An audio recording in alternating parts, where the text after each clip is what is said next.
Hey everybody, I'm gonna start over. That was fake. I didn't feel it. I didn't feel it. I didn't feel it, Seth. I didn't feel it. Follow I need to through. feel through. Follow I need to through. feel the energy. Hello, welcome to the Brute Neighbors podcast, the podcast where we talk about anything and everything.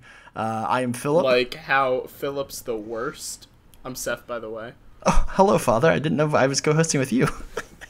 Yeah. I've Yeah. returned. I have the milk. Oh wait, no, I forgot the milk. I'll be right back. Yeah, no, we Milk? are. I thought you meant a pack of cigarettes. Whoopsie. I'll be right back, son. Jesus. But yeah, this is the Brute Neighbors podcast. Thanks for tuning in. We are now on Spotify, so if you want to listen there, you can, including this episode, hopefully, theoretically. So. Ow, ow, ow, we're official. We're Facebook official. So yeah, this week, what are we talking about, Seth? What's our subjects this week? Well, I'm so glad you asked, because this week we are talking about chips and dip. Ah, like dip, like tobacco, chewing tobacco. Correct, yeah. Yeah, I love dipping my chips into tobacco. Is it a Coke? Is it Coca-Cola in that Coke bottle, or is it tobacco? You'll What? never know. You know how like frat guys like? Are you talking like a their spit tobacco? bottle? Oh yeah, okay. That was a weird. I didn't know what you were going for there. That was a weird one, but sure. What else are we talking Prince about? of Egypt. Yes, the DreamWorks animated film, The Prince of Egypt, and a mystery subject that Seth will be inflicting upon me tonight. Mwahaha. So let's dive right in, but don't double dip, because you're an asshole if you do. Chips and dip. It's true, particularly in this age of coronavirus. I think technically, if you double dip right now during COVID, it's counted as biological warfare. Yes, correct. You can be tried for war crimes. Look, you are an asshole if you double dip on like a normal day, but now you could be committing murder. It's true. So hey, Sad. if you're a double dipper, fuck you. Fuck you. Thanks for listening to the Brute Neighbors podcast. Tune in next week. That's all we had on chips and anyway, we can't have this conversation without me just coming out and saying it. If the dip is not salsa and the chips are not tortilla chips, chips should not go in dip. What? Dip is unnatural. What is wrong with you? You're a heathen. What is wrong with regular chips that you can't Regular enjoy chips are them dry, as is? shitty pieces of shit. You're a dry, shitty piece of shit. No, I'm very wet. Ooh. It on your Instagram profile, it does say wet turd. So Joke's on you. I don't have an Instagram. just go with the bit. It's yes and you're a theater minor, Philip. Yeah. When are we hosting our improv ripoff of Who's Line? That's next week. Oh, cool. But anyways, so yeah, no, dip is fucking great. I don't want to eat chips if I don't have dip also. Like chips, they're so salty typically, and like they're just no, salt is gross. Chips. Salt is gross. Oh Salt my gosh. is bad. Okay, so I am literally about to hop in my car and drive to Atlanta. You have a car again? Congratulations. I don't have a car. I'm Wow, driving you my liar. mom's car around. You are lying. I'm gonna hop in my mom's car. I'm gonna hop in my mom's car. I'm gonna drive to Atlanta, and I'm gonna give Philip a stern talking to. Probably gonna pour like an entire salt shaker down his throat. Just murder me. Give me way too high of a cholesterol. See, here's the thing. Salt sucks. You suck. I don't know why. We can't have this conversation right now because I really don't understand where you're coming from. Salt is objectively the best flavor. That's the winest thing I've ever heard you say. There's so many better things to season with than salt. No, of like the 5 basic flavors: sweet, salt, sour, bitter, and savory. Salt is absolutely the best one. It's the third of those 5. Salt is where It's I go sweet, to, like, then savory, get then my salt, fix. then sour, then bitter. You're bitter a sucks. bitter Bitter's old terrible. Man. Okay, I don't understand why people have this fascination with salt. I didn't even have a salt shaker in our house growing up. The only time we had like a thing of salt for like things that really needed it for cooking, but we never used a lot of salt. And like it baffles me that so many, like, I go to friends' houses and stuff for like dinner or whatever, and they're like, "Oh yeah, here's a salt shaker," and I'm like, "What is wrong with you? That's too much salt. You don't need that much salt." Philip, there was a family living out in the middle of Siberia, and the old man had fled into the tundra during the revolution because he was afraid. He feared for his life with all the political upheaval coming on. So him and his family went out there, and he raised this family, and they came accustomed to this entire way of life that was completely separate from anything resembling human society. They actually could not feasibly re-enter human society because so much time had passed that just their sociology was completely different. And you know what they asked for when they came back into contact with other people again? When other people came to visit them, they were like, "Okay, but food tastes like shit without salt. Can we please have some? Other than that, we're good." See, salt is like sure, you can put salt on anything, and it will maybe add some kind of flavor to something that is already there. But we don't live in the middle of fucking nowhere. There's so many other options for seasoning and food with a wide, diverse array of flavors. Salt is like the most basic one, though. Yeah, it's basic. It's boring. Or it's basic. It's essential. Like, don't get me wrong. Like, a lot of things do need salt. Salt is good for cooking. But there's way better things too, or like things to put. Like, salt should not be your predominant flavor. It shouldn't.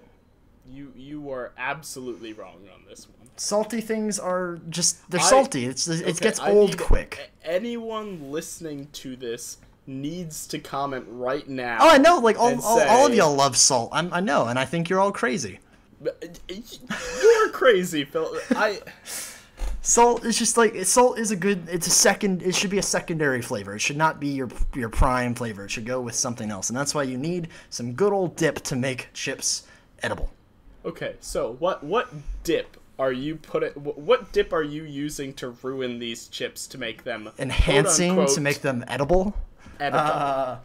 God, there's so many great chips. Or dips, chips and dips. There's spinach and artichoke dip is one of my favorites. Disgusting. You're disgusting. Spinach and artichoke dips are the best thing in the fucking world. Cool ranch dips, like ranch dips. No. Well, okay, so I will give you, I do not like white dairy-based sauces of any form, so I really cannot be an impartial contributor to like ranch or any of that. But because like ranch I'm is still great. Gonna say ew. French onion is great. Also ew. You're just wrong. They're so good. Queso. From the guy who said salt shouldn't be a main flavor. Yeah, no, like what? It gets so old. Like, so I can't even eat like a lot of French fries in one sitting, unless like they're chili cheese fries or something. Which chili has salt too, but like the meat has its own flavor. It's distinctive. It stands out. Salt is just, it gets so old so quickly. Food is fuel to make me keep going. Salt is what I use to like stuff it down my gullet to make food worth eating. Then you need to eat better food. That like so many natural like foods have such good flavors already. You don't need to ruin it with salt.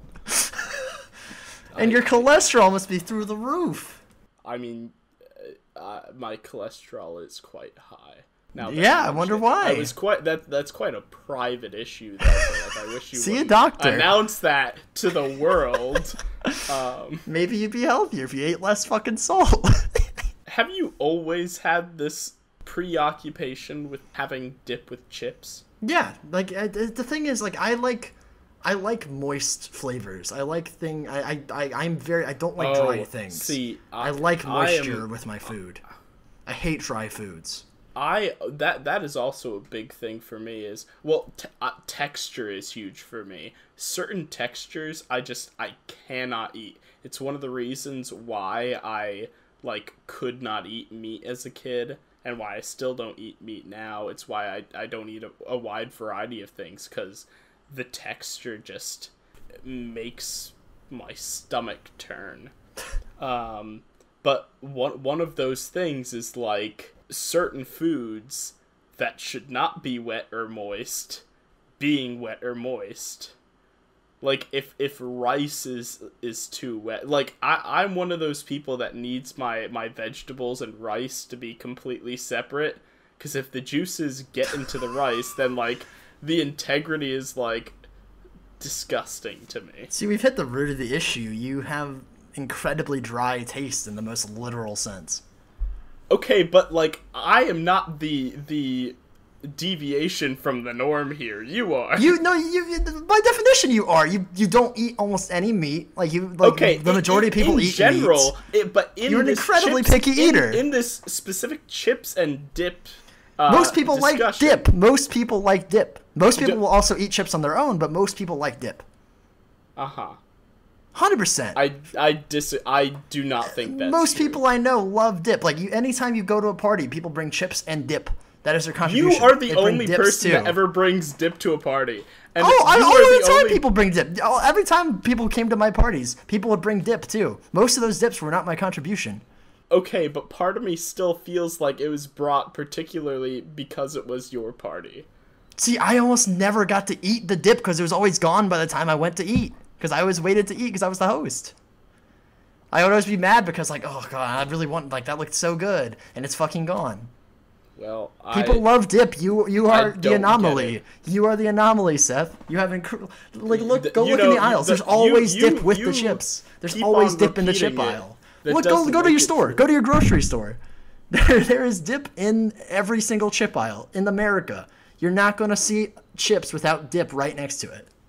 I mean, there's a lot of things in those aisles that I feel like aren't necessarily hot ticket items. You are absolutely in the minority here. Comment and subscribe. Yeah, please. Comment and subscribe. Yeah. Comment and subscribe. Tell us if you eat your chips with dip or what your preference is. Because don't get me wrong, there are people who will most people will eat chips on their own, but they will also eat chips with dip. You're one of the only people I know who will only eat chips on their own, across the board all the time. Well, and as I said earlier, that's not true with salsa. Salsa is I like salsa, but it's probably my least favorite of the dippable things. Oh, see, that is the only thing I will dip. And I mean, because I don't really have a good reason for why that's different, but I guess the harder the harder shell of the tortilla chip feels like it's better suited for a dipping substance. I mean, you can have tortilla chips and queso, or even spinach artichoke dip goes fine with tortilla chips. Yeah. I mean, I again, I don't like those things, so I'm gonna recuse myself from that conversation. I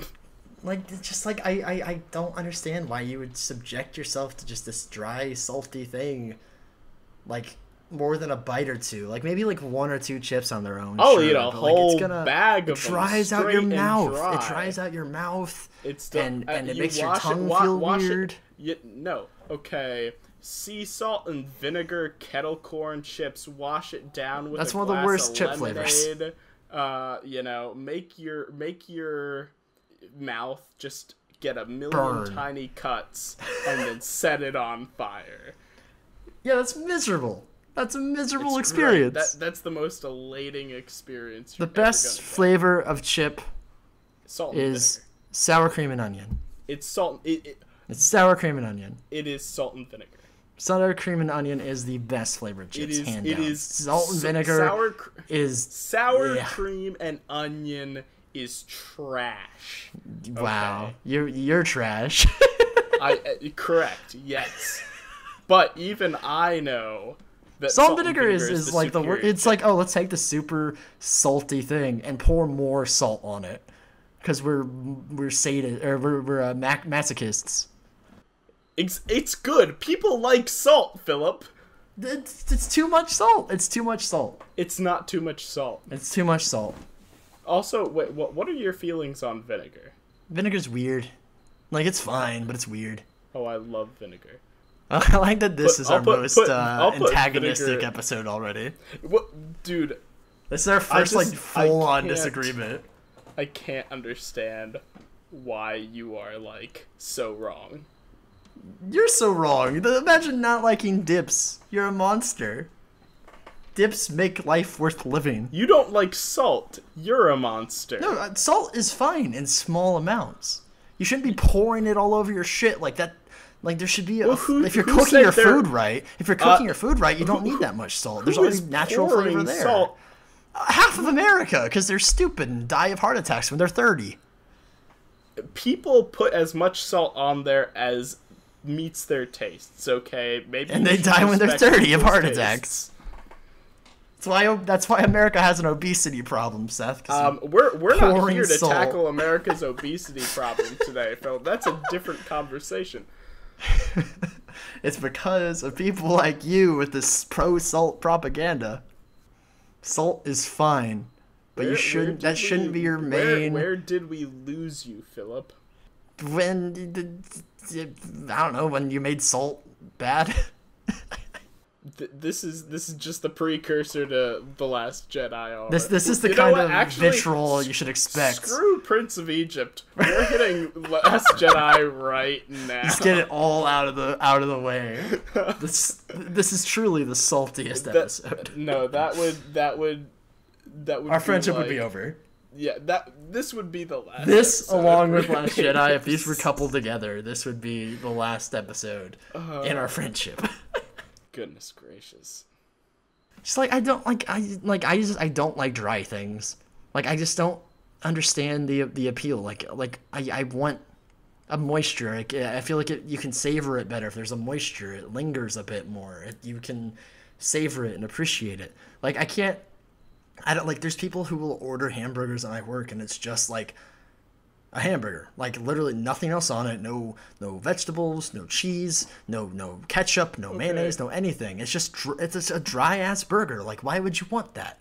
But you understand the same argument you are making against salt is the same argument I am making against dips.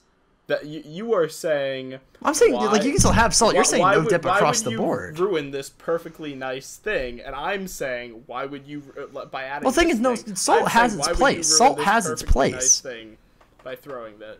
But people, dump fucking salt on their shit, and it's like, okay, I'm not talking about people. I'm talking just general, okay, Phil? I don't know who hurt you with salt, but clearly it left an impact.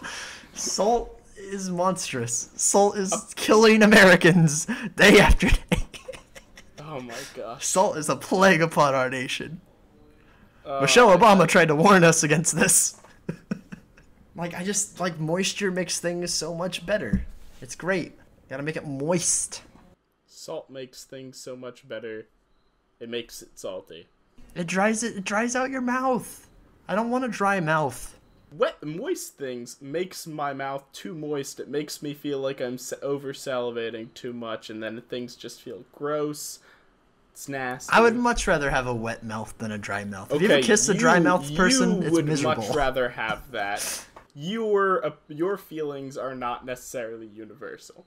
Have you ever kissed someone who it felt like you were kissing cardboard because their mouth was too dry? I have. It's miserable. Don't kiss anyone after they've eaten a bag of chips. You know what would solve that? Not eating bags of chips on their own. I'm sorry, I thought this was America, Philip. You can enjoy your heart disease.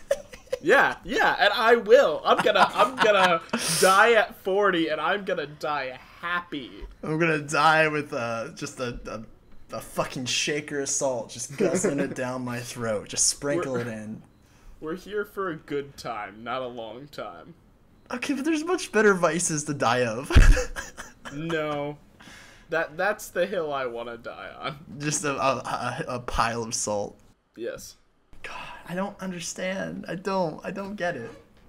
Because, like, I like any dry, super dry thing. I don't really vibe with that much. Like chips, pretzels, like, especially, like, soft pretzels I can kind of vibe with, but hard pretzels, it's the same thing as chips. It's just they're salty and crunchy. Do you need dips for your soft pretzels, too? I've dipped a soft pretzel in like a cheese sauce before, and it's pretty good. Like I can't eat chips or fries without something wet. Like even if it's just ketchup, which like as we talked previously on the podcast, like if it's like fries, like I'm not a huge ketchup fan, but I mean I'd rather have fries with ketchup than just straight fries. But the best like fries are chili cheese fries or like various sauces and stuff. That just screws with like the integrity of the fries. What integrity is there? It's potato with salt on it. I do not... Yeah, and then it becomes a mush of potato. He killed you. The salt's kicking in. It's the too much salt has made me start coughing. That's how that works. You snorted it like cocaine. I'm currently choking on a bunch of quote-unquote salt. Seth's a cocaine addict. You heard it here first. I found a bunch of white powder. I was like, ooh, salt. I'm going to put it on my fries. I put it on my chips because I didn't think they were salty enough. Oh, God. It's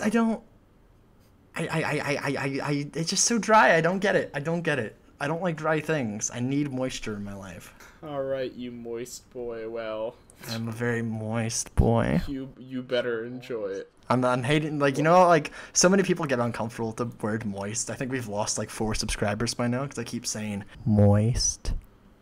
Well, I am dry as a bone right now, so... You have that effect on me, Philip. You don't appreciate me. Yeah, you're right. You know you're wet for me. You know you're moist.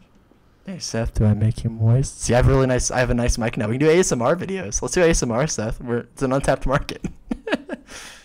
2 random white guys just leaning way too close into their mics and... Moist. Wow, I can't... How did we go from 16 subscribers to 3 in one episode? I feel pretty confident I know why. They all died of heart attacks because they eat too much salt. No. Oh. Goodness. Are we gonna get anywhere with this? Are we gonna go anywhere? Salt is bad for you for a lot of reasons, but the heart attacks are not the first things that are going to get you from salt. Well, it fucks up your cholesterol, which fucks up your blood, which fucks up your heart, which gives you a heart attack and you die. But that's not the only thing that, like... That's the big thing. What else does salt do? Gives you high blood pressure. Which, again, will fuck up your heart. It all goes back to the heart. Makes your bodily systems slowly... It'll give you kidney stones. You're really selling this salt thing for me, Seth. And it's all worth it, because it's delicious. And you couldn't have Old Bay without it. Ah, there, we found it. We found the real reasoning here. We found it. Your addiction to Old Bay. It's good stuff. That was him snorting a pile of Old Bay. Hold up. Just doing a line of Old Bay. Take me back to Chesapeake City. All right, we're not gonna get anywhere on this train of thought. What is your favorite brand of chip? Probably Cape Cod. What the fuck is that? It's a brand of chips from Cape Cod. I've never heard of this brand. And it's kettle chips, and they've got sea salt and vinegar. They're at every like major grocery store. If you go through the chip aisle, you'll find them. Okay. I usually stick to Lay's and Ruffles. As a kid, I always ate hers, which is like it's kind of like the Northeast's version of Golden Flake, but like in my mind, hers and Lay's were like Coke and Pepsi, even though as I've gotten older, I've realized that, hers is a much smaller operation than Lay's. Yeah, I haven't heard of that brand, honestly. Yeah. I mean, it's like, I'd never heard of Golden Flake until I moved to the South, so it's kind of the same concept. I feel like most people don't eat Golden Flakes here, though. Like, I don't, like, I've only had it a couple times, I think. Like, the big ones here, you got Lay's, Pringles, Doritos, and Ruffles are probably the big four. Is Doritos owned by Lay's? I think so. Okay. I know they're owned by either Pringles or Lay's. Well, I feel like, I mean, well, all of the chips you just listed are national and international brands. Mm-hmm. So, I mean, that makes sense. I will say I think the only chips that I can kind of eat on their own are probably Lay's sour cream and onion and Ruffles cheddar and onion. See, that's okay, and this is another thing where I realize that I am the odd man out, but I just really don't like the cheddar sour cream and onion Ruffles, and like to everyone else that is like the ambrosia of chips. Like that typically, like the gift of the gods. Yeah, most people like the big three flavors of chip. I feel like are sour cream and onion, salt and vinegar, and barbecue. That's like the holy trinity. Like everyone's favorite chip is one of those three, with very few exceptions. I can see like that. if your contribution to a party is chips and you get one party-sized bag of each, you'll have succeeded in bringing something for everybody, pretty much. So I really... Salt and vinegar is probably my favorite, but I would say that I like just like regular rippled / wavy / ruffle chips are pretty much tied. I don't know. I with them, it's something about like the ridges and the texture that. See, wavy ruffles are like my favorite dipping chip. Like I don't really want to dip with like a regular like Lay's aren't really meant for dipping. No. Lay's aren't a good dip chip. Those are the chips you eat on their own, and because I don't really eat chips on their own except for sour cream and onion, I don't really engage in Lay's all that much, except sour cream and onion, because sour cream and onion Lay's are my cocaine. But like wavy, just regular wavy Ruffles, you can dip in anything. They're very sturdy. They can pick up a good clump of whatever it is you're dipping, and and like. They're not flavorless, but they're enough of a blank slate that they don't detract from whatever dip you're eating, and they're just beautiful. Mm-hmm. A good refried bean and cheese dip is also quite great. God, dips are so good. I don't understand how you cannot like dips. Dips are if there was a way to eat dips without chips, I would, but there is. It's called a spoon, Philip. That's a bit much. I think that's a line. Okay, that is where you draw the line. Yeah, I'm just gonna sit there with a jar of fucking French onion dip and just eat it like a soup. It wouldn't be the weirdest thing I'd ever seen you do. And actually, it would be more of like a pudding consistency, I'd imagine. It'd be more like a chowder, I think. Yeah, I can. Well, I don't know. I feel like a chowder would be a little bit more watery. I don't know. Chowders can be pretty thick. That's true. It can. Maybe a bisque? No, not a bisque. The bisques are pretty smooth. It would be more of a chowder. Yeah. Are dips chowder? Tune in next week. Well, I feel like chowder can be a dip. I mean, a lot of Okay, people well, dip bread in the soup. you know what? I will give you that is my preferred way of eating chili is with tortilla chips. And like if chili that's counts a dip as, in a way. if chili counts as a dip, then I mean I enjoy that too.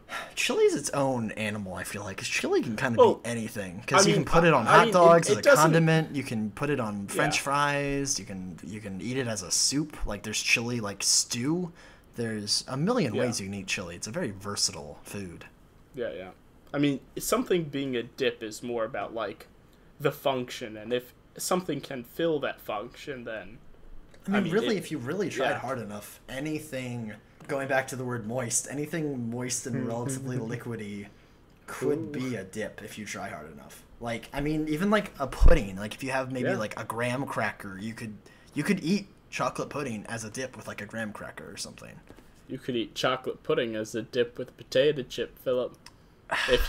If you believed hard enough. Are you okay? There are a surprisingly large number of people who like to like dip their like French fries and or chips into like milkshakes or ice cream. I've never heard people do it with chips, but French fries, it's pretty popular, and I mean I enjoy it. I don't go out of my way to do it, but like it's weird to me. Like I've tried it once, and it wasn't the worst thing I've ever put in my body, but I don't know. It was weird. I think more than anything, I think it was the hot and cold difference that threw me off. That I was putting a warm fry into a cold milkshake. I think the temperature discrepancy is what really kind of fucked me up. See, for me, my issue with it was the same issue I have with using dips in general. The flavor of the dip took away my appreciation of the flavor of the fry. And see, I think that's where our paths branch away from each other is you like the flavor of chip. You are eating it for the chip. I don't really give a shit about the chip so much. It's a vessel to funnel dip into my body. We have two different priorities with what we're eating chip and dip for. You want the chip, I want the dip. The chip is just a bridge for me to get to the dip without just chugging dip like a Neanderthal. What if the whole time I was the chip to your dip? Oh, stick it in and take a bite. Oh. Get a big ol' clump. Anyway, while I have this platform, I'd really like to take a moment to just say, anybody who's listening, salsa, put more lime juice in it. Okay? Salsa is great, it's awesome, but if it could have more lime juice, it's even better. It's like Tostitos had that salsa for the longest time that was like splash of lime, and then they stopped selling it. And that was a big mistake. Because, like, they're like, oh, we don't need the splash of lime salsa because we have the hint of lime chips. But it's not the same. The salsa then overpowers the flavor of the lime and the chips. Anyway, Philip goes on rants about inequities. I go on rants about important things. Yeah, I go, on rants about, racism and politics and how we need to stop being assholes and change the world. No, Seth wants his lime salsa, goddammit. Damn it. Okay, this is a real, tangible issue. This is an issue we can fix. We can fix this. We can make this change today. This is a measurable, goal. See, it's interesting that we are both very texture-oriented people, but our textures that we just can't vibe with are on opposite sides of the spectrum. Yeah. Like, for me, it's brittle, crisp things. I can't do it. Like, it's just, it feels weird. I don't like crunchy things. And yet, I'm the one whose mouth bleeds when he's eating Captain Crunch. Yeah, we're some wacky ass people, Seth, I think is the conclusion. that we've arrived to, the scientific discovery that's been made here, Good point. is that we're nonsense humans. Well, that's true. Because like I don't know, I just like I love puddings and dips and give me that mushy stuff. Oh, Philip, you can have it all night long. Oh, give me that mushiness, Seth. You know, I come to provide the mush.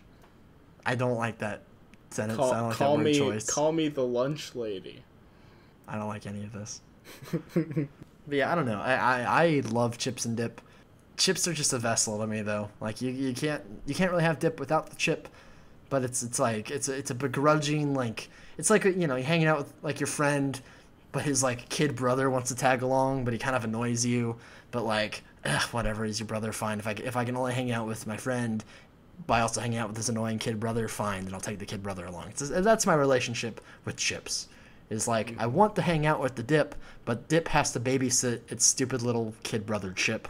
So fine, I'll take Chip along for the ride too. I say that Dip can just stay at home and Chip can go off and live their best life. We have two. I'll hang out with Dip. You hang out with Chip. Everyone will be happy. Boom. There you go. We solved it. We solved America. So official verdicts. I am very pro Dip, begrudgingly pro Chip as a necessity. I am extremely pro Chip, with a few exceptions, anti Dip. Like yeah, honestly, I would almost say anti Chip if not that like I need a vessel for the dip. I need a catalyst. I need to double check this, but I think this might be my first anti on this. On an actual subject, possibly. Yeah. Have I had an anti? I don't know. I've had some neutrals. Yeah, there's been a good bit. We've both had neutrals. I'm pretty sure this is your first anti. We'll find an anti for me someday.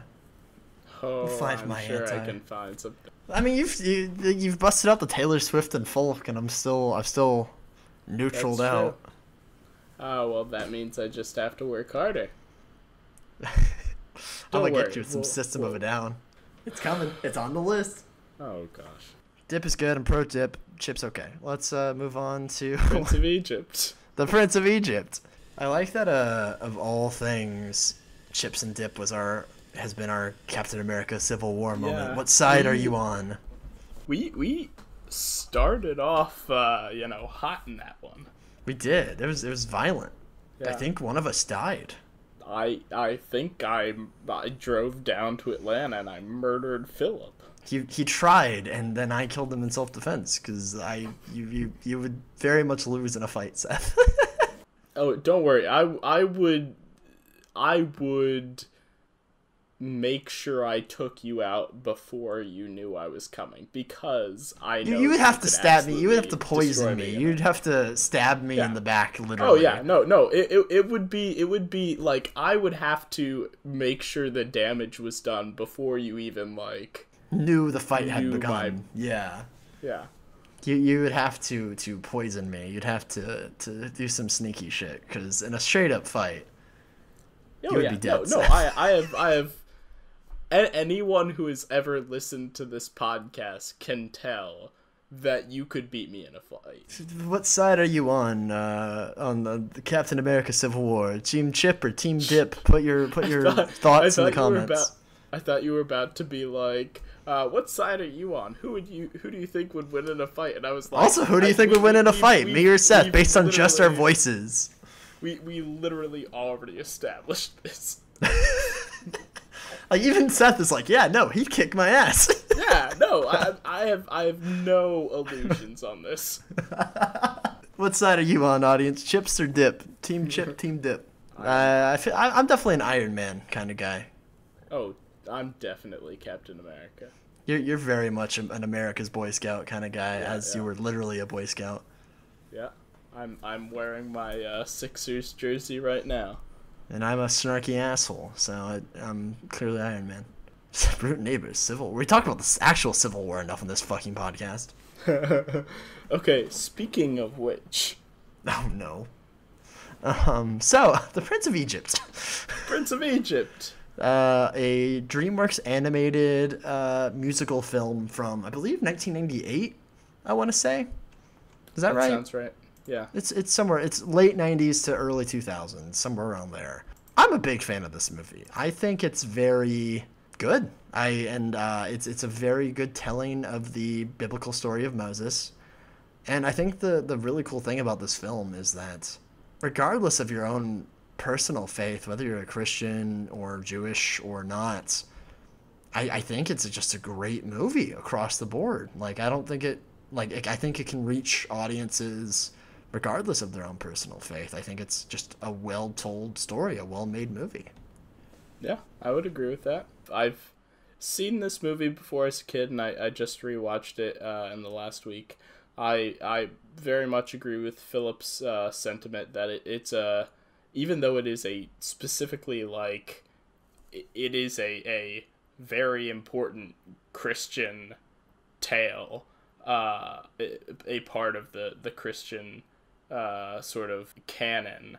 I mean, it is a very universal story. It is a very, easy to sympathize with and easy to be engaged with story for pretty much anybody. Oh, yeah. And it's a shame, though. Like, I feel like a lot of non-Christians just kind of wrote it off as, like, oh, another Christian movie. But, like, I mean, that shouldn't be... I don't get the angry atheists. Like, as an agnostic, I don't get the people who just want to write off anything that comes out of Christianity. I mean, I get it. It's the same reason why I wrote off Hercules, because it was advocating for paganism. That's a joke, by the way. Hercules is Disney's Hercules is a bad movie, but we'll get to that. Okay, hold up. We're not. It's very inaccurate to the mythos, but like as a film on its own right, it's a good movie. Okay, fine. Oh. Well, tune in next week. Speaking about inaccurate to the mythos, can I just say how offended I was? I've read the entirety of the Old Testament. So I've read the entirety of Exodus. Can I say how upset I was that the movie left out the 10 chapters of just measurements and specific units for the building of the tabernacle? Okay, that's my favorite part. I know you're joking, but I could absolutely see that actually being your favorite part. You fucking nerd.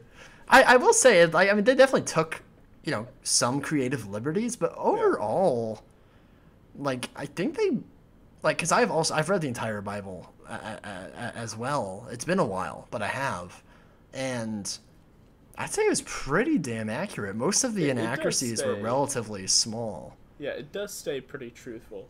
I know the one big difference that's cited a lot by people, the difference in Moses', like, the murder he commits, which, I mean, of course they couldn't do the murder the same way in the movie that they did in the Bible, but that is what I hear is cited a lot. See, I mean, I think they still, even with the changes to that, I think they handled it pretty well. Like, he still was pretty... Well, okay, I will say, I think they did, but I completely, like, missed it this watch around. Like, I wasn't even super distracted, but it got to the point where the murder happens, and I had to specifically think back of, like, oh, shit, did it happen? Because it did happen very quickly. It goes very quick, and then he's just straight to, like, wandering the desert. I mean, but he, like, that is his whole reason for leaving. Like, he was, you know, dealing with the, like, oh, I'm not who I thought I was. He's dealing with that, but that's the nail in the coffin. It's very easy to lose amidst all of his, like, inner turmoil before that and after. But, like, that was his kicking point, though. That was the, like, I don't have a home here anymore. I've done a terrible act, and I don't even have a family I can turn to because I don't think they're really my true family. I don't know who I am. So he goes off into the desert to find himself and stuff. And, like, yeah. Like, I think it's fine. Like, yeah, I can see the argument that maybe it was a little rushed. Because it does happen very, very quickly. He's like, hey, no, stop. Whoopsie. And, you know, spoilers for the Prince of Egypt / the Bible, I guess. Spoilers to the Bible? If you haven't read it yet. If you haven't read it yet, I don't think you're going to, man. Like, jeez, like... What is the time frame for spoilers? Do you think, like, It's 2,000 years plus enough, I think we've really got to be really, 50,000 years. Then you can freely talk about spoilers. Okay, yeah. So Gilgamesh is still off the table. Yeah, of course. Yeah, okay. Obviously. But yeah, no, like, I can definitely see the argument that it was a little rushed, but, like, there was so much that, because the movie's only an hour and 40 minutes. Mm-hmm. Like, it's a pretty short, but yet they have a lot in there. Like, they, have all the way from him being the Prince of Egypt to him bringing down the Ten Commandments, which, I mean, they kind of glance over that, but, like, that wasn't really the point of the movie. But, like, they have that entire huge span of time in an hour and 40-minute film, and overall, I think the pacing was pretty good. I would agree, yeah. Like, so, like, a couple things definitely were a little rushed, but... Of any sort of, like, adaptation, film adaptation you were going to make of a Bible story, this was a pretty good way of carrying it out, while like, staying true to the story, while also, like, following the rules of plot and staying engaging throughout. Oh, yeah, and, like, and because all the other big biblical films are 3+ hours long. Yeah. And, like, it's understandable because there's a lot to tackle, but for being only an hour, being under 2 hours and still having a very well overall paced plot and relatable, emphasizable characters, while still remaining pretty dang accurate to the source material, I think it did a damn good job of balancing all those factors. Yeah. I mean, a musical film, too. Yeah. Like, they have musical numbers, and it's still... I will say, extremely unpopular opinion. Oh, no. I was not a huge fan of the music in this movie. None of the song... Like, I can't say there were any songs that I thought were, like, outright bad, but most of them were just, like, bland, and I was just like, I'm just waiting for this to be over. See, I like the music, but it's definitely... There are better musicals. Yeah. Like, in terms of the music and songs. So with the exception, the Plague song is amazing. The Plague song's pretty good. The Plague song is phenomenal, and I love... I'll circle back to this, but I love Ramses, both his part in the song and how he's portrayed in the film, but we can circle back to that. The opening number is quite effective, too, but I think that's also because it's... on my shoulders. I think the way it is used with the visuals also gives a lot to the song. I would say the best songs in the film, or at least my personal favorites. The Plague song is by far my favorite.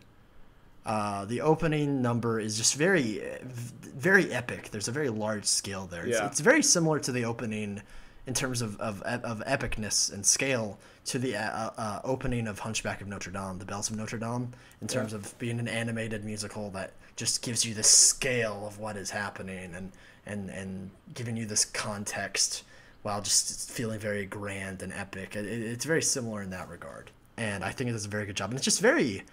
Like, I love songs like that with a very kind of harsh sound to a degree, like and dealing with very heavy shit, like, I mean, literally slavery. Another song in that vein, I guess, is, I don't know if this is the actual name of the song, but Look Down from Les Mis. Kind of has a similar vibe and to a degree. Yeah.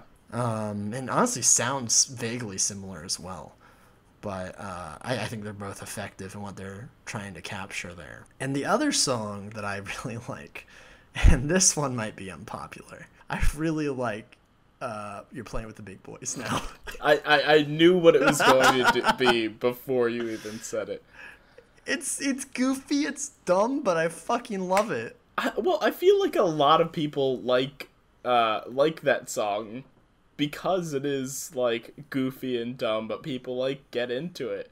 I will say I appreciated that scene, but I spent the whole time just like, oh my It's goofy. It's basically it's the Hakuna Matata of the Prince of Egypt. Yeah.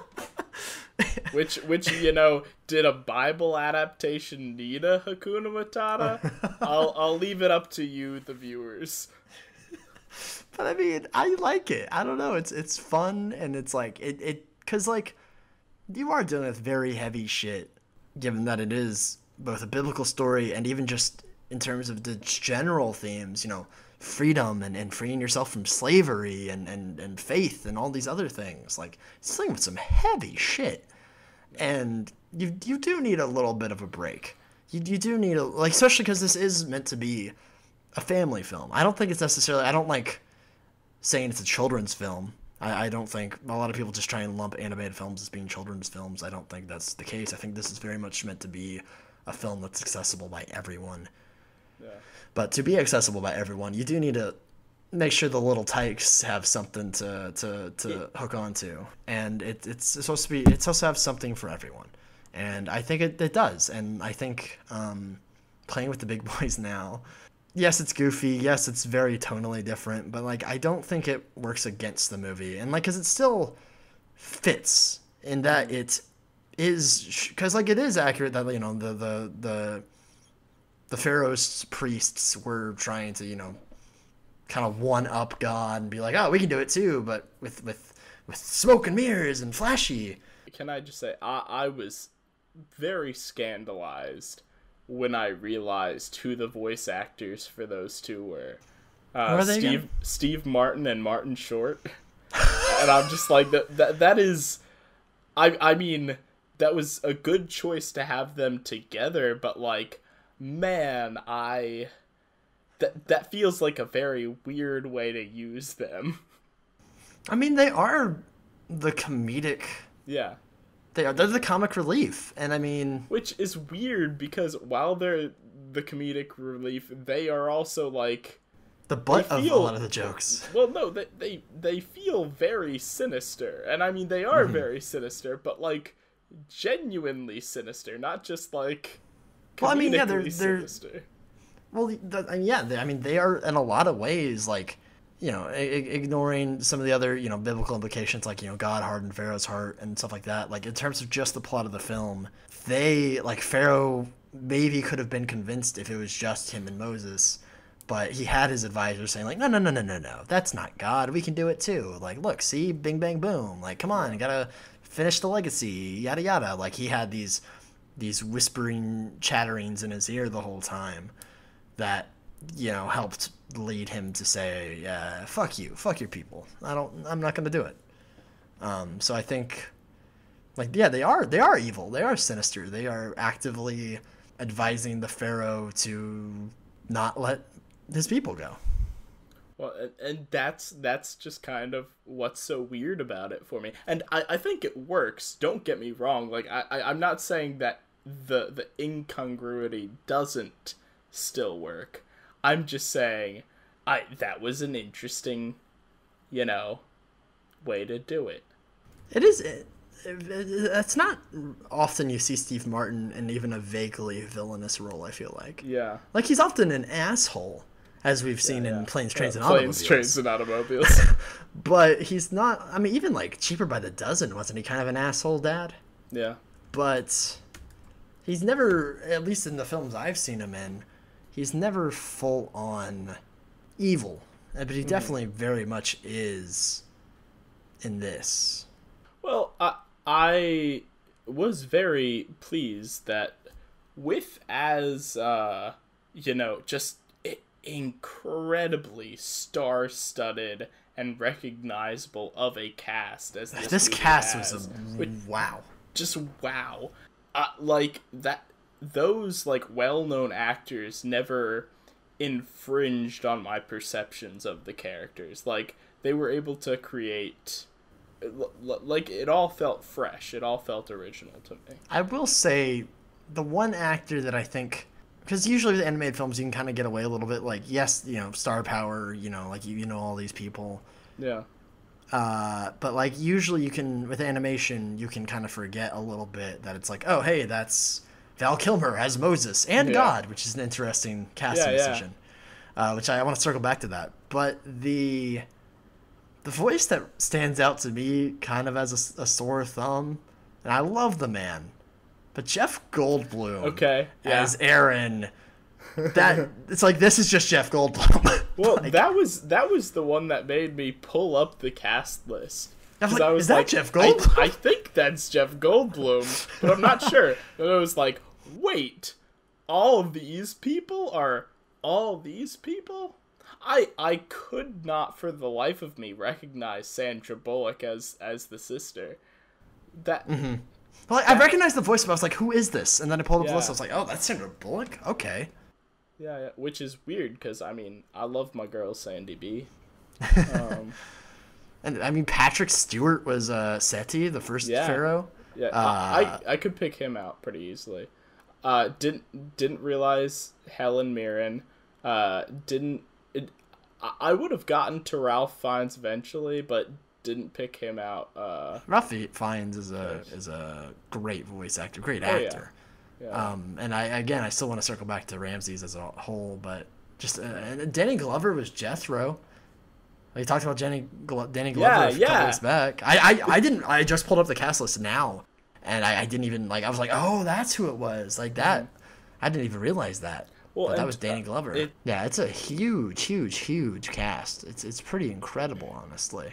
They went all out on this film, and like I think that's good though. Like, honestly, I wish animation studios still had the spine to try and make films like these.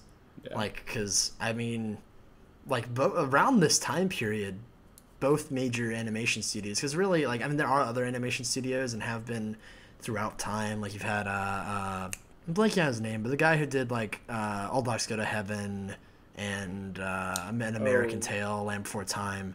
Yeah, he was huge for a little bit there. His studio, had some phenomenal films. But like, overall, the two animation studios that at least most Americans know are Disney and DreamWorks Animation. I would say that's a relatively fair assessment. Yeah. And like, around this time, both studios took some risks for sure. Like, I mean, The Prince of Egypt and Hunchback came out around this time too, and both of these films dealt with a lot of religious themes. Obviously, Prince of Egypt, but Hunchback as well. This is kind of about the time where like DreamWorks and Disney were competing pretty neck to neck on films. And now that you mention it, I can see a lot of similarities between Hunchback and Prince of Egypt. Yeah, Hunchback came out in 96, Prince of Egypt came out in 98, so it's not that far off. Yeah. I mean, honestly, I can see because, I mean, in a lot of ways, I mean, playing with the big boys now, like, I compared it to Hakuna Matata, honestly, with how tonally different it is, it's honestly probably a little more comparable to A Guy Like You from Hunchback. Yeah. Both deal with very heavy themes, deal with relationships between the protagonist and the villain. And, obviously these are very broad strokes, but there are a lot of similarities there. And again, like, I even referenced the Bells of Notre Dame when I was trying to describe the opening song of this film. Yeah. So, like, honestly, I can see it. I feel like there's a very strong argument to be made that this was DreamWorks' response to Hunchback. Now, mind you, I'm gonna get off this podcast and look it up, and that, like, either that's going to be the case or that's going to be horribly off. But yeah, so yeah, they came out within 2 years of each other. The Road to El Dorado and The Emperor's New Groove came out the same year. And I mean, Ants is just like a direct rip-off of... Well, here's the thing. I actually kind of like Ants. Like, it is... I'm not... Well, I've never seen Ants, but I've heard good things about it. It's Ants is weirdly, at its base concept, yes, it's a very much call and response to Bug's Life, but like a lot of the themes are very different, and like it's its own thing, and like I actually do really like Ants. Because, yeah, there's the obvious DreamWorks ones, like Shark Tale to Finding Nemo, and you know, there's the obvious, like, kind of borderline ripoffs that DreamWorks did. But, yeah, like, there are also similarities to, like, Prince of Egypt, The Hunchback, and Emperor's New Groove, and Road El Dorado. Even though they are very different films, but, I mean, even Emperor's New Groove and Road El Dorado, I mean, both set in Latin America, and are both buddy comedies, you know? And like, yes, they take very different avenues, and Road El Dorado kind of plays it a little more risque, but there are a lot of similarities there, you know? So like, I think that you might be onto something with Prince of Egypt maybe being a reactionary choice to Hunchback. Well, and in the end, and this is the case for most movies for both Disney and DreamWorks. Movies come in trends, always. Yeah, I mean, it was clearly a success for both of them. But both are extremely good movies and extremely impactful on our culture. Mm-hmm. But like, and I think that's because like they both films are so good at humanizing their characters, like because they both come from stories that are, you know, obviously to different degrees, given that one's the Bible, but very large scale stories that maybe people haven't always been able to put a face to because they're so distant from it, you know. But they, especially with like in this case, like Ramses, I love how they handle the portrayal of Ramses in this movie. They do a very good job at humanizing him. Cause like making him a very sympathetic villain. Yeah, because like I'm glad because even I feel like the Bible doesn't really focus too much on the fact that they were brothers. Well, okay, so I mean that is also something that is I think does deviate a lot in the movie, is that in the Bible it doesn't talk a lot about Moses's Moses being brought up within the royal family. It says he's adopted by the Pharaoh's wife, or Pharaoh's daughter. I know in the movie it's the Pharaoh's wife. I don't necessarily. I think that brotherly relationship is something that was not present in the Bible. That was kind of created for that sort of dramatic effect in the movie. See, but like I mean, I think the fact of the matter is there are quite possibly details that were left out from the Bible. Oh, well, I mean, yeah, no, well, and I think that was, I mean, part of the storyteller's mindset was there's all these gaps, let's help fill them in. Mm-hmm. But it is also just it is a little. It definitely did creative liberties a little bit, and and they acknowledge that. Even though I like the opening, it's just they put like we tried to be very faithful to this because it is so important to so many people, and it's important to us. We want to try and be very faithful to the themes and the story, and like we have taken some creative and dramatic liberties here and there. Like there's just I like that like they just give that kind of disclaimer of just like, we know this is very sensitive. We know how important this is to a lot of people, but we care about this. We want to make this. Here's our kind of interpretation of this. And like I think that's a very good way of handling it. Yeah. I think also this movie did a very good job at showing the wealth and stature of Ramses, because in the Bible it's just Pharaoh, and like he could be just any old run-of-the-mill Pharaoh, even though historically it is Ramses. But like in history, Ramses is one of the most famous pharaohs. He is known for this great era of prosperity that he brought to Egypt, and just like all these big things were going on during his reign. Like, even, I mean, Percy Shelley wrote a poem, Ozymandias, about it. Which, by the way, if you don't know, Ozymandias was the Greek name for Ramses. And also a very good Watchmen character. Also a very good Watchmen character. But that is not something you get in the Bible, and we got to see a lot more in the movie and the ramifications that had on the society within this story, in which the story takes place. Don't you see, Moses? If I thought you could change my plans, I wouldn't have told them to you. I freed your people 35 minutes ago. 35 minutes ago! But anyways. Joke's on you, all your firstborn sons are dead. Oh, Ramses, don't you see? I killed all your firstborns 35 minutes ago. Yeah, okay. Can we talk about how... I mean, honestly, I feel for Ramses. This dude, his brother's been missing for years. He's sad. His brother shows up. He's like, oh my gosh, I love you, my best friend in the whole wide world. I'm so happy you came back to, hang out with me. And, I mean, obviously Moses didn't have to be like, jump right in, we're buddy, but he just, Ramses is like, I'm so happy you're back, and Moses is like, stop slavery. I mean, yeah, you gotta be proactive about that shit, Yeah, and I mean, look, I when you are dealing with an issue as, big as slavery, like, yes, you kind of need to, I mean, you need to be direct, but also, like, I can see why Ramses was like... The fuck, bro? What?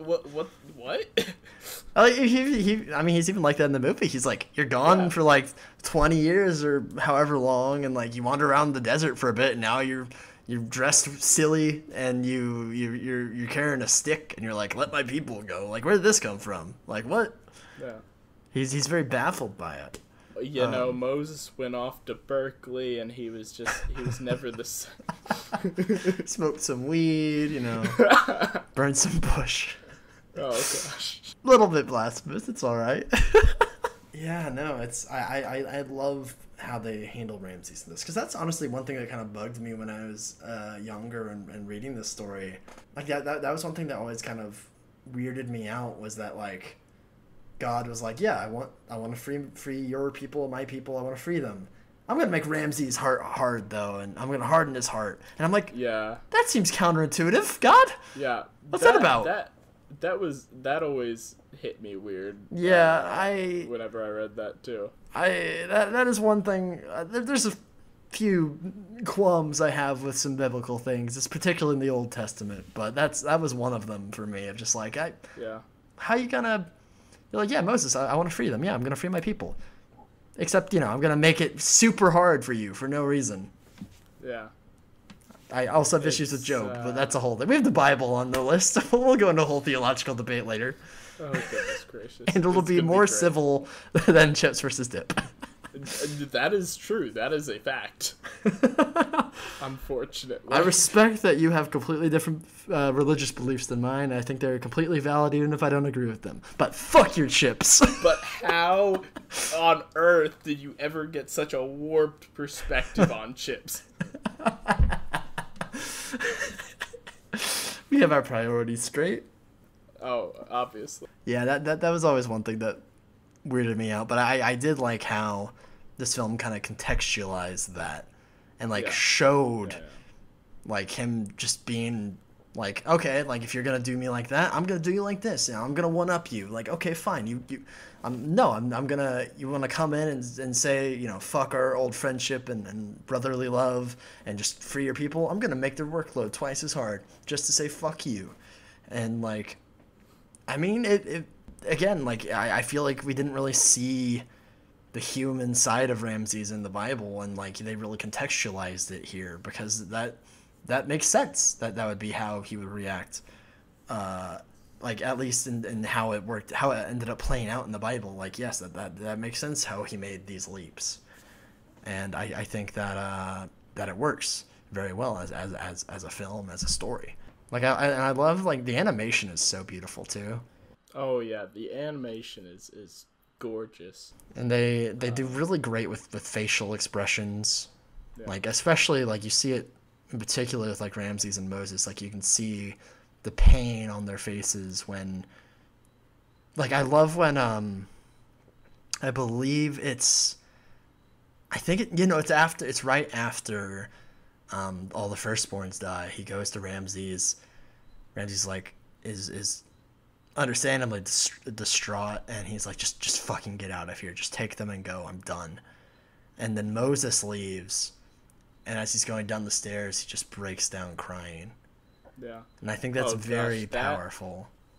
That shot of Ramses just bent over his son, oh man, that hits hard. Oh yeah, and like this movie did not hold punches back. Like, I mean, literally, no. Like, yes, he was covered by the sheet, first but like few minutes, you see a bunch of guys walking into a building with swords. A baby screams, and then they walk out. Yeah, like, and even the first frame is, like, the first couple frames is slaves getting whipped and brutally whipped and driven.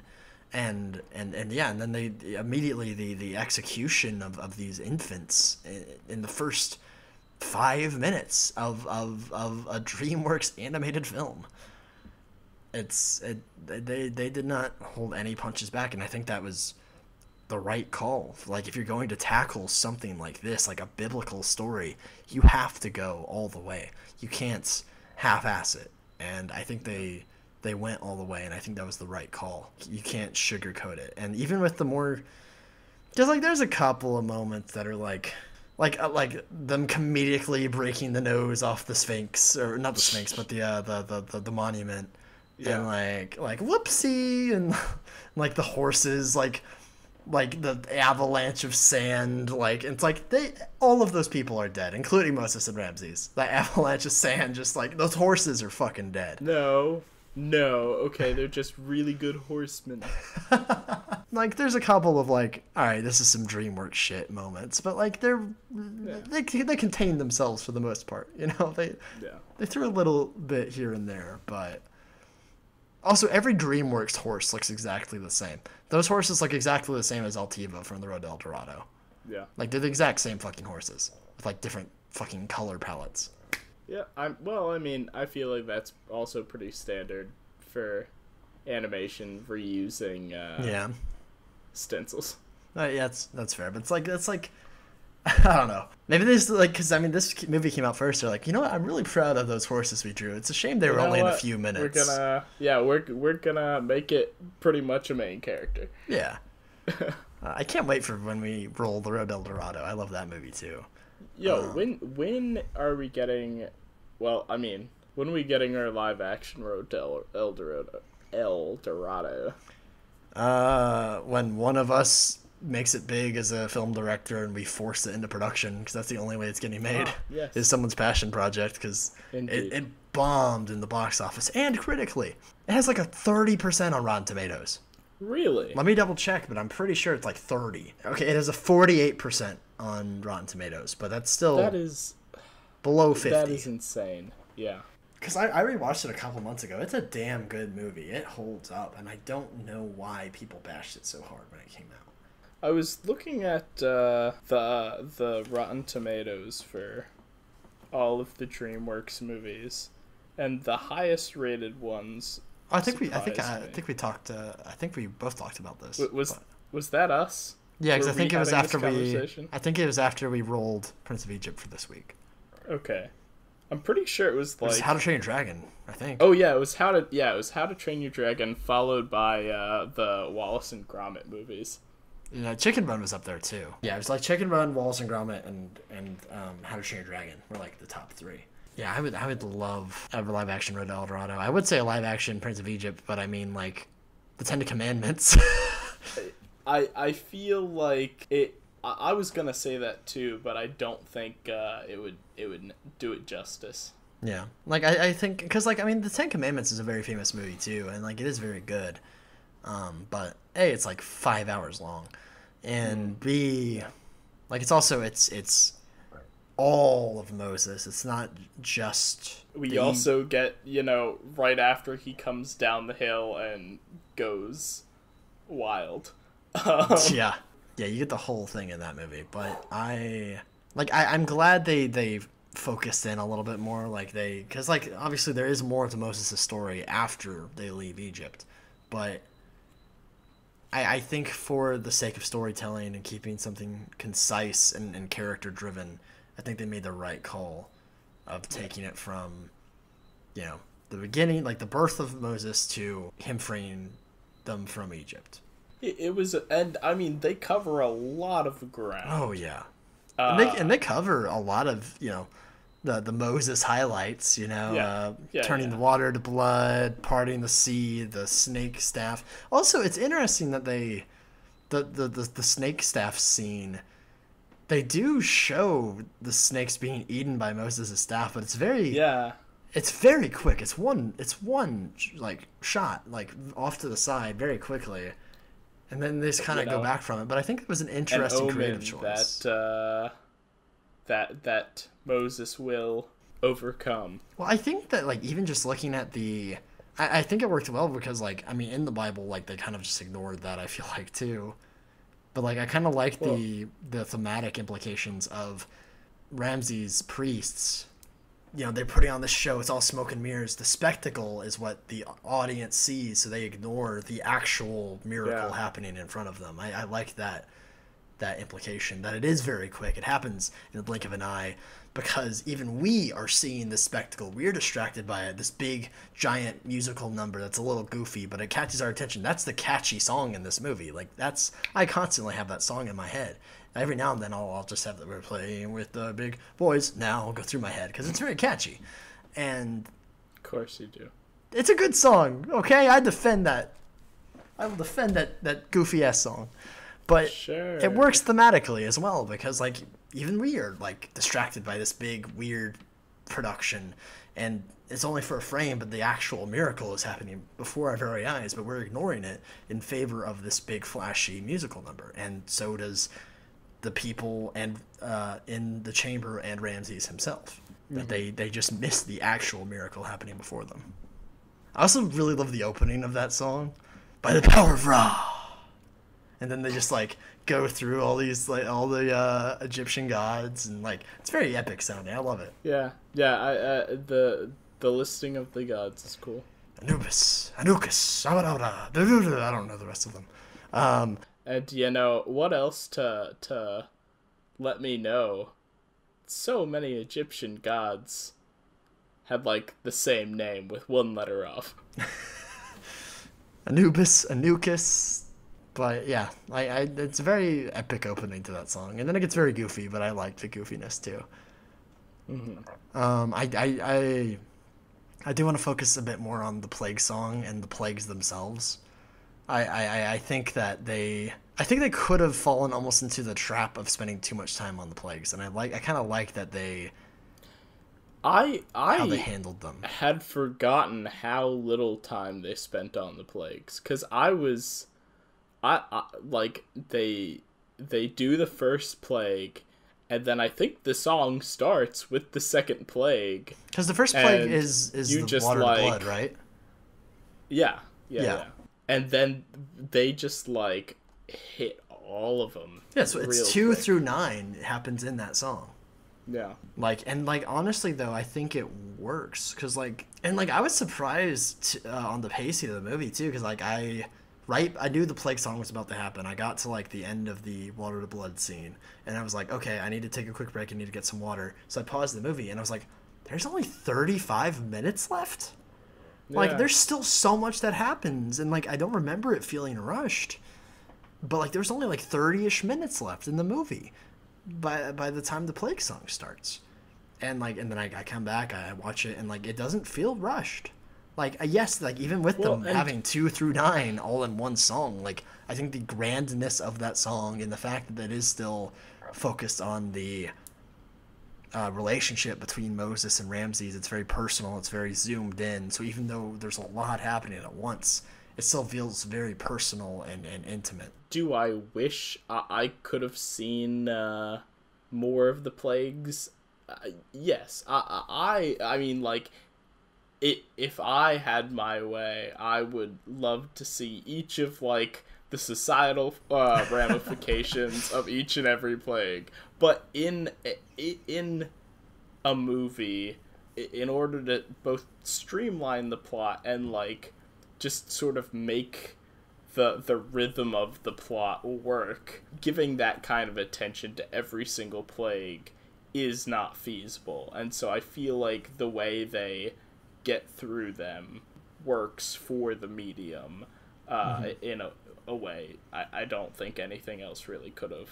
And like honestly, and like also if you did individually focus on all of the plagues, I feel like you would have lost your child audience pretty quickly too. Exactly. They get yeah. fucking gruesome, and especially because like it ends with the death of the firstborns. Like that's already heavy.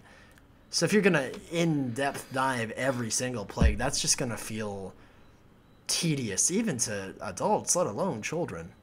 Like just nothing but agony for an hour. Like that's a lot for anyone to sit through. But I think that having it all centralized into the song, and it's a very good song too, definitely helps. I think that even though like yes they montaged it, and I am someone who thinks that montages are typically abused by a lot of directors.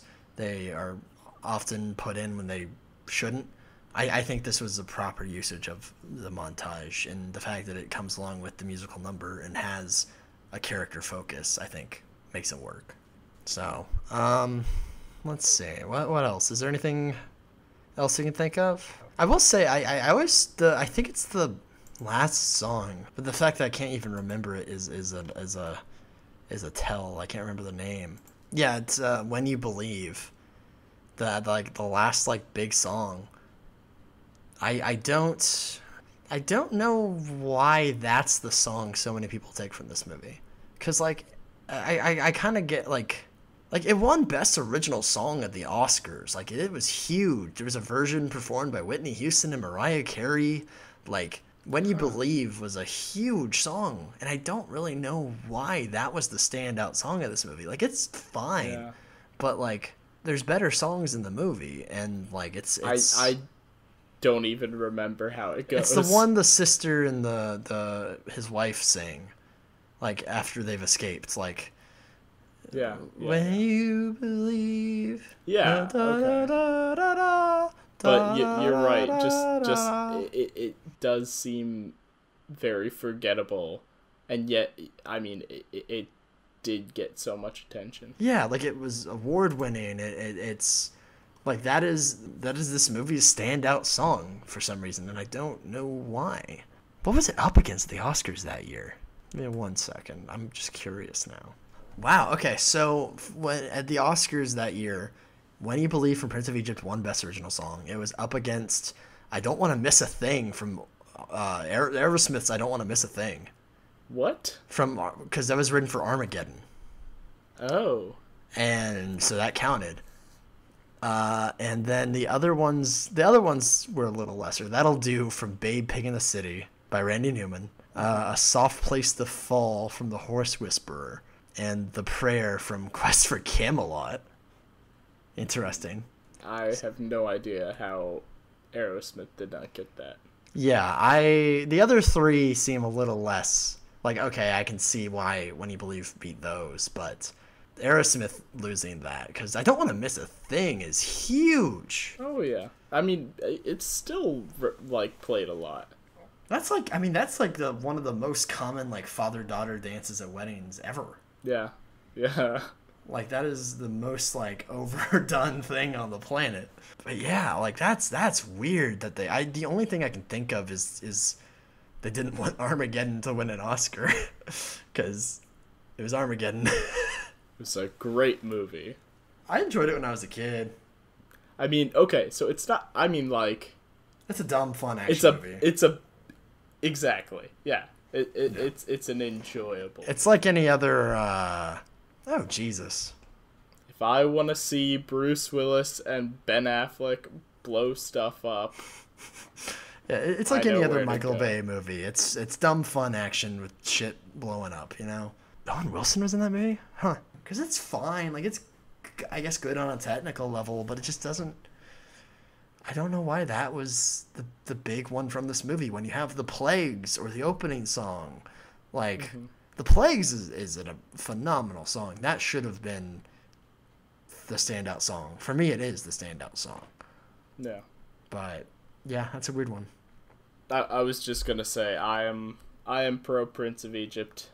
I am also pro Prince of Egypt. I think it's a very good movie. I wish DreamWorks and animation studios overall would return to this very deep, heavy storytelling. Like, the only studios I really see doing that right now are, like, Laika, with, like, you know, stuff like Kubo and the Two Strings. Pixar does occasionally still deal with heavy shit, but, like, they've kind of gone into sequel bait, do it for the money territory, too, lately. So... like, they just don't... a lot of these, especially the bigger these animation studios get, the less they want to take risks. They just want to make money, so they'll make Frozen 2 and Toy Story 4, and just, like, there's nothing but sequels. And it's like... Coco is great. Coco is good. Coco is good. And, like, I love Inside Out, but, like, those are the exceptions, not the rule at this point, unfortunately. I don't know. I feel like... I mean, you're right. Obviously, you got your Monsters University, you got your Toy Story 4, but, like, I feel like Pixar still, for the most part, churns out pretty original stuff. They made Cars 2 and Cars 3. They were great. Gosh darn it. I didn't see 3, so I can't speak on 3, but Cars 2... It's a different kind of movie. It's a movie, technically, and you haven't even seen... I'm talking about Cars 3. You haven't even seen it. Okay. Yeah, no, I haven't seen 3. I was talking about 2. It's unfortunate, because, like, you used to have movies like Prince of Egypt and The Hunchback of Notre Dame, and... Man, I miss the good old days when everything was great. Yes, back in the 90s. I was in a very famous TV show. Woo, woo, woo. But yeah, I am very pro Prince of Egypt. I wish DreamWorks, like, they still have some good stuff. Like, I love the How to Train Your Dragon films. Megamind is underrated as all hell. And so they have some good stuff still here and there, but they're very hit or miss. And I wish they would go back to stuff like The Prince of Egypt and The Road to El Dorado. And just because those are phenomenal films that I don't think get enough credit. All right, Seth, let's go and move on to our random topic. We've had a very eclectic discussion today. What do we got going on the random side of things? I'm so glad you asked, because give me a second to think of something, because I didn't. Seth, you monster. This is how we get things like the kissing episode. You're playing with the big boys now. By the might of Horus, you shall kneel before us. I know what I want to show you. I'm scared. I've been thinking about Horus, the god, the Egyptian god. You've been thinking about Horus. I've been thinking about Horton and the whoos he hears. You're a Horton. You're a ton of Horus. Damn straight. Oh no, Seth, what the fuck is this? I don't like it already. So, what did you think? So, okay, Seth, so what'd you just make me watch, you monster? I just made Philip watch the first episode of The Most Popular Girls in School, which was a YouTube series in which two grown men did stop motion and voicing for a bunch of Barbie dolls about the most popular girls in school, and it's beautiful. So also just quick plot overview. The first episode concerns the arrival of new girl Deandra, which infringes on, the turf of the established popular girls. Yeah, so I vaguely heard about this before. I've heard Ashley Kachadorian referenced a lot for some reason. Like, I didn't realize that was what that was from was this. Also, apparently, it has over 10 million views. Apparently, it was very popular. It was interesting.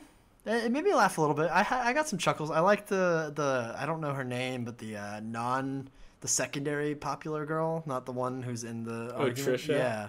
The red haired I like girl? her just like, I thought Jenna was in charge of the door. Like, when Yeah. when did Ashley Cacciadorian start letting people in? She shouldn't be letting people in. Like, oh Jenna, that one's dad is sick. The other Jenna's dad is a senator. What am I thinking? I like that. That was some quality humor. I didn't really. Well, and Trisha's got like those nice just sort of soliloquies off to the side while everyone else is having their Trisha drama. was my favorite character. She really had the depth that I was looking for in my most popular girls in school Barbie doll reenactment by two grown men. I didn't really give a shit about the other two. They, I guess, had some funny moments here and there. Like the bit really lost to me with the pooping noises. Yeah, it's definitely very. Luckily, it was short-lived, but I got Team America World Police vibes from the whole thing. Have you seen Team America? I've not, but like I'm vaguely familiar with the concept.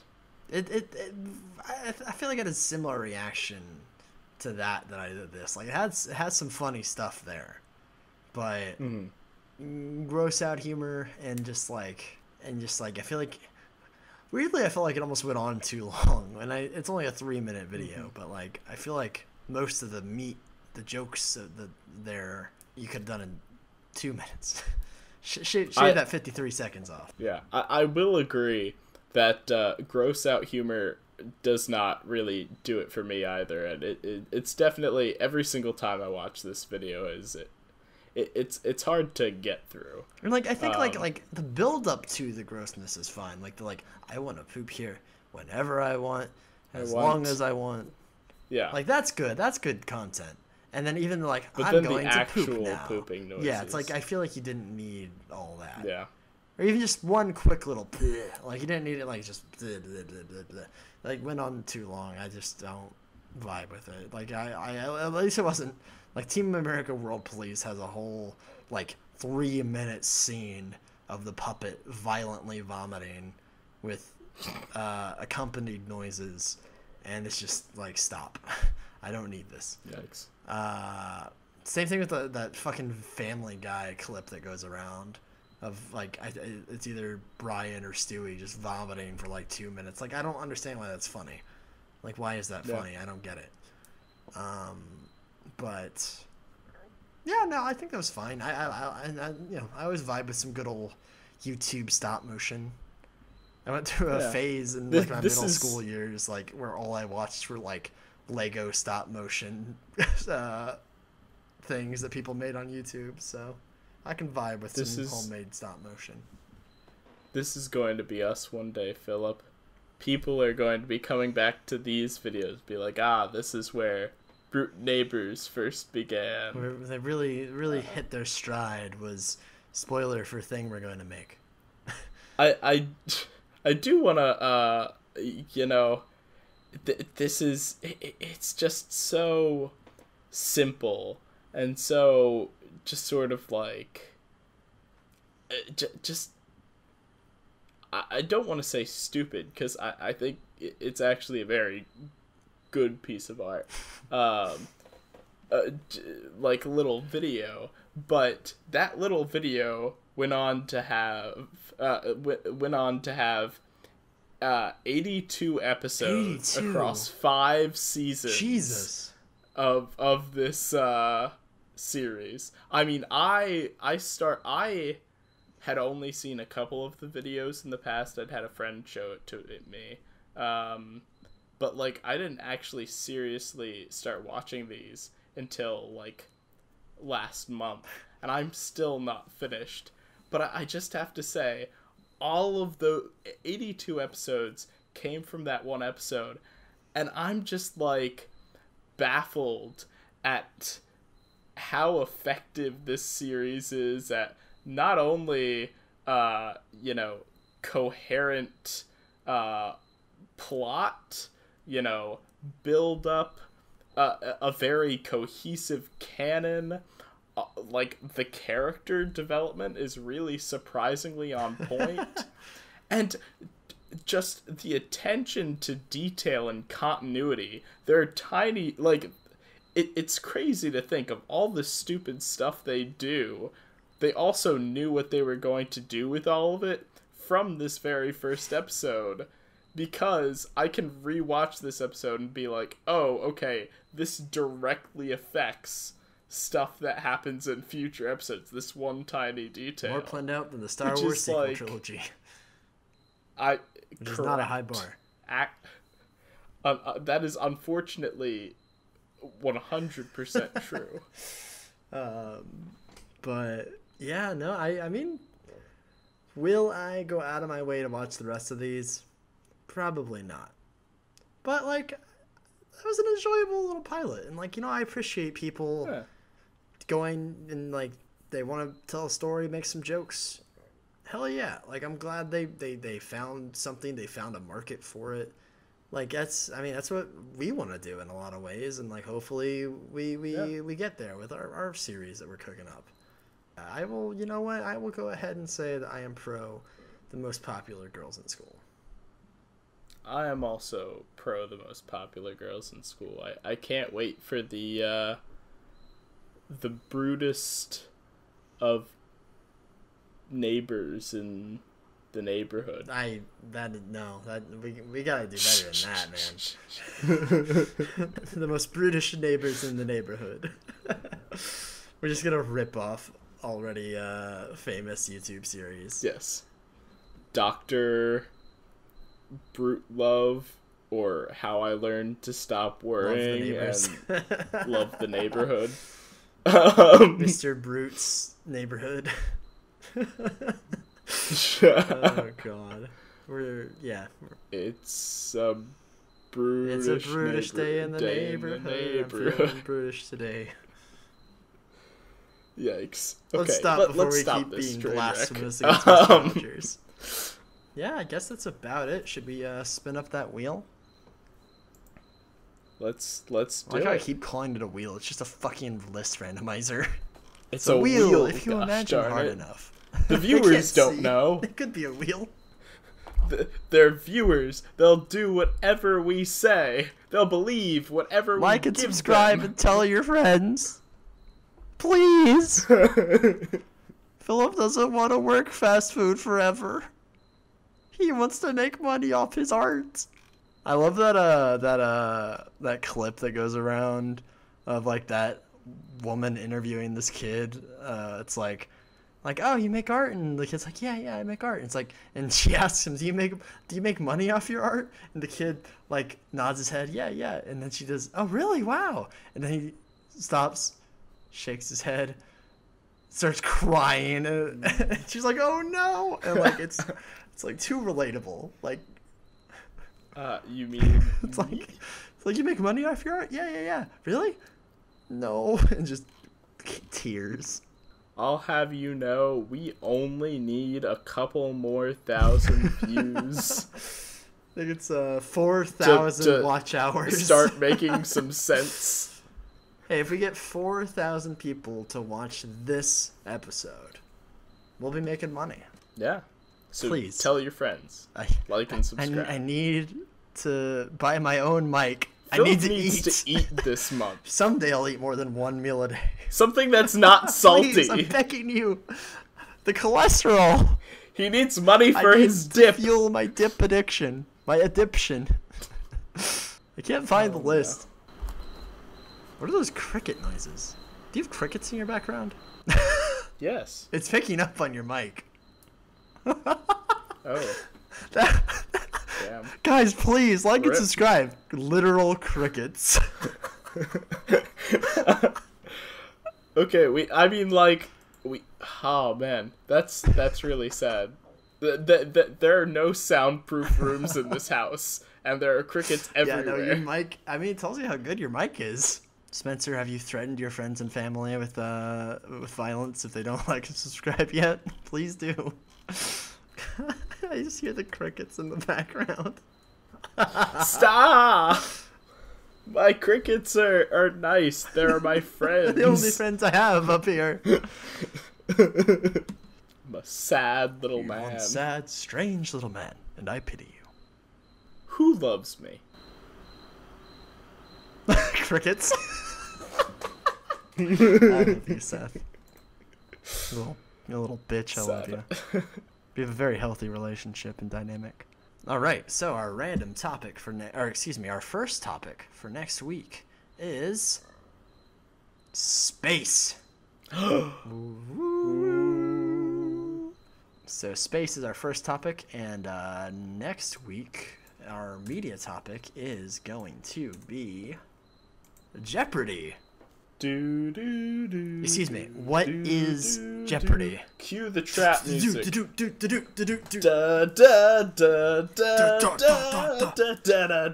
Yeah, so tune in next week for everyone's favorite, very straightforward game. I feel like the Jeopardy format is what a lot of people know game shows for at this point. I mean, I feel like it is kind of the definitive game show in our culture. I feel like that's like there's a bunch of famous game shows. Like really that's the only one that has stayed big, you know? Even like Wheel of Fortune. Well, I mean, I feel like probably the second one, but even that's kind of trailed a bit. I need to double check this, but I feel like it's probably the longest running game show in at least American history. We'll do some fact checking and see if that's right next week on the Brute Neighbors podcast when we talk about space, Jeopardy, and whatever random topic I bring to the table. So be scared, be very, very afraid for what that is, and tune in next week. Thanks for listening. Please like and subscribe. Tell your friends. Listen to us on Spotify. Be sure to check that out if you want to, if you'd rather listen to us on Spotify instead of on YouTube. We are on both platforms now, YouTube and Spotify. Take your pick, whatever is most convenient for you. Thank you for listening. Love you. Bye-bye.